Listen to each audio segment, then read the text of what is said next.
السلام علیکم ورحمۃ اللہ وبرکاتہ۔ آج میں آپ کو سورہ حشر کی آخری آیات پڑھنے کی فضیلت بتانے جا رہا ہوں۔ بسم اللہ الرحمن الرحیم۔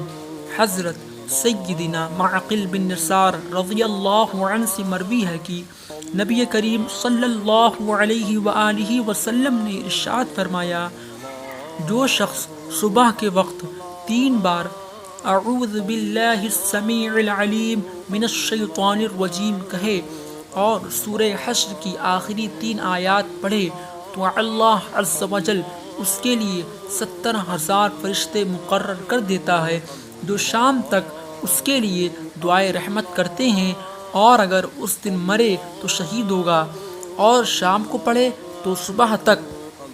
یہی فضیلت ہے۔ انشاءاللہ اگلی ویڈیو میں سورہ حشر کی آخری آیات پڑھ کر بتاؤں گا۔ میرے اس چینل کو سبسکرائب کریں، شیئر کریں تاکہ آپ تک میری اور ویڈیو پہنچ سکے۔